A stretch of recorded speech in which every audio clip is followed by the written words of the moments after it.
Hello dear friends and dearest enemies. நாளுக்கு பிறகு இந்த வீடியோல உங்களை பார்க்கறது எனக்கு மிக மிக சந்தோஷம். ஸோ இந்த வீடியோ நாங்க எதை பத்தி பார்க்க போறோம்டா, இப்ப பொதுவா ஒரு இடத்துல எப்படின்னா, இது எங்களுடைய பரம்பரையாக நாங்க கட்டி காத்த ஒரு நிலம் இதுல எப்படி நீங்க இருப்பீங்கள், இல்ல இது உங்களோட சொந்த இதா, இல்ல எங்கேயோ இது இருந்துட்டு இங்க என்ன இது செய்யலாம்.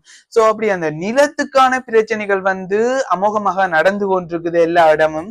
சோ இப்ப நாங்கள் இந்த வீடியோல எதை பற்றி பார்க்க போறோம்னா, இப்ப நிலம் எப்படி இதானது, இந்த இடம் எப்படி எங்களுக்கு சொந்தமானது, இல்ல எங்களுக்கு சொந்தமா இல்லையா, ஒரு இதுவுமே தெரியாம இப்படி அந்த படிப்பறிவு கூடின ஆக்கள்ன்ற கதைகளுக்கான விடைகள் தான் இந்த வீடியோல வரப்போகுது. ஸோ இந்த வீடியோ நீங்க ஃபுல்லா பாத்தீங்கன்னா விளங்கும். சோ இப்ப வாங்க வீடியோக்குள்ள போலாம். இப்ப ஆரம்ப காலகட்டத்துல ஹோமோசேபியன் தான் இருந்தவர். சோ அதாவது ஆரம்ப காலத்துல எங்களோட மூதாதையர்களாக கருதப்படுறதுதான் இந்த ஹோமோசேபியன். சோ அவை ஆப்பிரிக்காவில தோன்றியிருக்கலாம் என்றும் 3 லட்சம் வருடங்களுக்கு முற்பட்டதான காலப்பகுதியில தோன்றியிருக்கலாம் என்றும் ஆய்வுகள் கூறுது. சோ அதுக்கு பிறகு பார்த்தோம்னா அவை அக்காலகட்டத்துல நாடோடி வாழ்க்கை முறை வாழ்ந்திருக்கணும். அதாவது இப்ப எங்களுக்கு இதுல சாப்பாடு வேணுமெண்டா நாங்க இங்க இருந்து சாப்பிடுவோம். சோ இங்க இருக்க சாப்பாடை விட அங்க நல்லதுமெண்டா அங்க போய் சாப்பிடுவோம். ஐ மீன் இந்த விலங்குகளை வேட்டையாடி இல்ல காய்கறிகள் பழங்கள் அதுகளை பெற்றுக்கொள்றதுக்காக நாடோடி வாழ்க்கை முறை வாழ்ந்திருக்கணும். சோ அப்படியே வாழ்ந்து வாழ்ந்து வாழ்ந்து அந்த வேட்டையாடும் யுகம் தானே.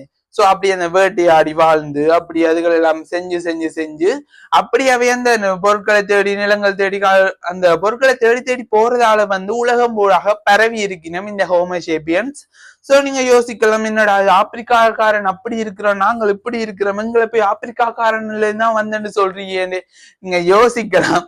ஆனா ரீசன் என்னன்னா, அது ஒவ்வொரு காலநிலையாக இருக்கலாம். இப்ப வெயில் கூடின இடங்கள்ல கருமையான இதாகவும் சம்திங் தெரிந்தானே. இப்ப காலநிலை, உணவு பழக்க வழக்கம் அப்படி அதுகள் மூலம் எங்களுடைய முக அமைப்புகள் அல்லது எங்களுடைய நிறங்கள் எல்லாம் மாறுபடுறதுக்கான வாய்ப்புகள் இருக்குது. வாய்ப்புகள் இல்லாதான் உண்மை.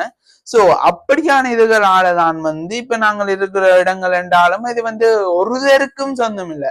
இப்ப விவேக்கு தான் சொந்தம் இல்லை, எங்களுக்கு இது இதண்டா ஒருதருக்குமே ஒன்றுமே சொந்தம் இல்லை. இப்ப இன்னொரு இடத்துல இருந்து எங்கேயோ வத்தைக கிடந்துட்டு இல்ல சரு கிடந்துட்டு அப்படியெல்லாம் கேட்கறதுக்கு உங்களுக்கு எந்த உரிமைகளும் இல்லை. ஏன்டா உங்களுக்கே இந்த இடம் சொந்தம் இல்லை. சோ இது பொதுவான ஒரு இது.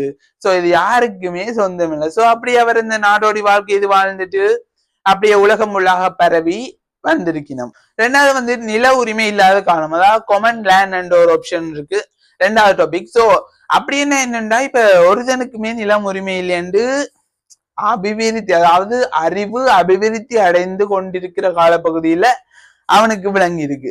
சோ அப்ப அவன் எல்லாரோடையும் சேர்ந்து வாழ்றான். அதாவது நாடோடி வாழ்க்கை மட்டும் டீம் அப்படியே போறது, அப்படி போய் உணவுகளை தேடுறது, சாப்பிடுறது, அந்த வேட்டையாடுறது தானே. சோ அப்படி அந்த மிருகங்களை தேடி இல்ல இலகுலைகள் அதுகளை தானே அந்த காலத்துல சாப்பிட்டு அறிவு திறன் எல்லாம் வளர்ச்சி அடைந்து வந்ததாக கூறப்படுது.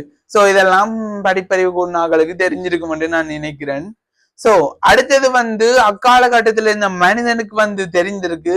அதாவது எப்படின்னா, அறிவு விருத்தி அடைந்து கொண்டிருக்கின்ற ஒரு பருவத்துல இருக்கிற அக்காலகட்டத்து மனிதனுக்கே தெரிந்திருக்கு நிலம் எல்லாருக்கும் பொதுவானது, இது இறைவனங்களுக்கு கொடுத்த வரமாக காணப்படுது, இதை வச்சு நாங்க இதை செய்யணும் அப்படி ஒரு எண்ணத்துல இருந்திருக்கிறான்.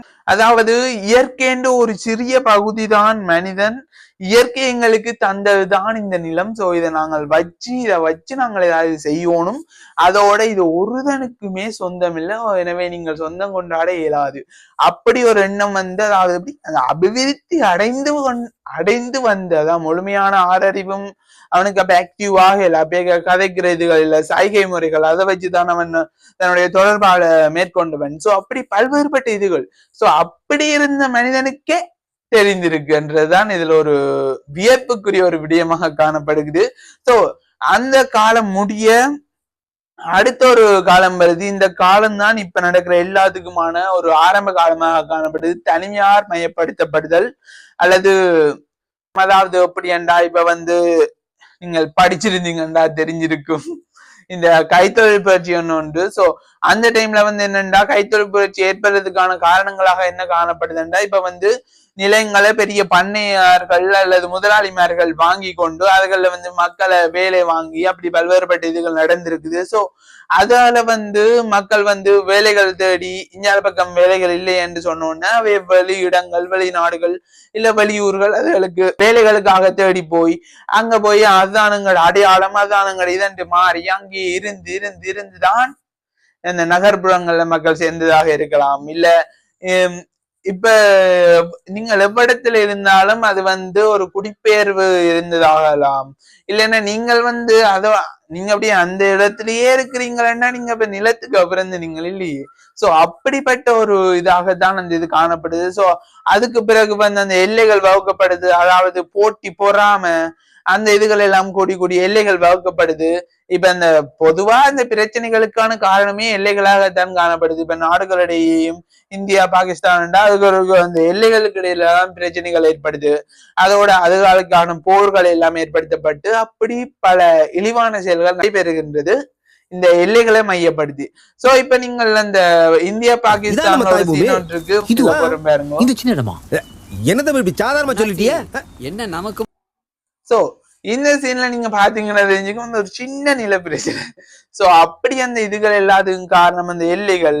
ஆனா அந்த பழைய காலத்துல இருந்த ஒரு மனிதனுக்கு தெரிந்திருக்கு இந்த நிலம் வந்து எல்லாருக்கும் பொதுவானது, ஒருத்தரும் சொந்தம் கொண்டாட இயலாது, நீங்கள் இருந்து உங்களுக்கு தேவையானதை பெற்றுக்கொண்டு போகலாமே நிலத்தை உங்களால கொண்டு போகல. இப்ப நிலாசை பிடிச்சவன் போறது ஒரு 6 அடி சம்திங் அதுக்காக தான். சோ அவளா இருந்தாலும் அவனுக்கு சொந்தமான இது. சோ அதை மட்டும் வச்சு கொண்டு இருந்தீங்கன்னா காரணம் பல்வேறு படங்கள்ல எல்லாம் போட்டிருக்கிறாங்க. சோ அப்படி அதுகளை நீங்கள் யோசிக்க மாட்டீங்கன்னா நீங்க படிப்பறிவுக்கு ஒரு நாட்கள். சோ உங்களோட கருச்சும் சோ அப்படி அந்த அறிவு வந்து அப்படி அவனுக்கு ஆரம்ப காலத்துல நல்ல இது தனியார் மயப்படுத்தப்பட்டு போட்டி போடாம அதுகளால வந்து அவன் வந்து வழிமாறி போயிருக்கிறான். சோ இதால வந்து என்னண்டா இப்ப பொதுவான ஒரு கருத்து வந்து என்னண்டா இப்ப நிலம் நீர் காற்று ஆகாயம் எல்லாம் வந்து மனிதனுக்கு சொந்தமானதல்ல, அது இயற்கைன்ற ஒரு இது. சோ அது வந்து மனிதனுக்கு கிடைக்க பெறுகின்றது. அதை கிடைச்சதை வச்சு மனிதன் வந்து பல்வேறுபட்ட வேலைகளை செய்து இப்ப எவ்வளவு உயரத்துக்கு சில பேர் போயினும் சில பேர் வந்து வளர்ந்து கொண்டு இருக்கணும். சோ அது வந்து பிரச்சனை இல்லை. சோ அப்படி அந்த இதுகளுக்கு காரணமே இந்த இயற்கை வளங்கள் தான். சோ அந்த இயற்கை வளங்களை வச்சு பிரச்சனைகள் வருதுண்டா உங்களுக்கு அந்த படிப்பறிவுக்கு ஒரு நாட்களுக்கு இந்த அறிவுகள் இருந்ததுண்டா பிரச்சனைகள் வராது. சோ இது வந்து எல்லாருக்கும் விளங்கி இருக்கும், அதோட பிடிச்சிருக்கும்ன்ற ஒரு எண்ணத்துல இந்த வீடியோவை நிறைவு செய்கிறேன். இன்னொரு வீடியோ நெக்ஸ்ட் வந்து அப்லோட் பண்ணப்படும். சோ நீங்கள் சப்ஸ்கிரைப் பண்ணி வச்சிருந்தீங்கன்னா தான் இதுகளை பார்க்கலாம். என்ன சில பேர் வந்து சொல்லிருமே நீங்க Addiction 1 போட்டுட்டு Addiction 2 போடலன்னா Addiction 2 போட்டுட்டேன் நீங்க வந்து நோட்டிபிகேஷன் ஆன் பண்ணா தானே வரும். சோ மறக்காம சப்ஸ்கிரைப் பண்ணிட்டு பக்கத்துல இருக்க பெல் ஐக்கானை கிளிக் பண்ணி ஆல்ல கொடுத்தீங்கன்னா நம்ம ஒரு அப்டேட்ஸ் எல்லாம் உங்களுக்கு வரும். அதோட யூடியூப் நீங்க சப்ஸ்கிரைப் பண்ணி வச்சிருந்து ஃபேஸ்புக் இன்ஸ்டாகிராம் டிக்டாக் எல்லாத்துலயும் நீங்க ஃபாலோ பண்ணியிருந்தீங்கன்னா டெய்லி அப்டேட்ஸ்கள் உங்களுக்கு வந்து கொண்டிருக்கும். சோ இன்னொரு இதை விட நல்ல ஒரு வீடியோல உங்களை பாக்குற வரைக்கும் உங்களை இந்த விடைபெறுவது உங்கள் கோவர்ணன். வாழ்க தமிழ்.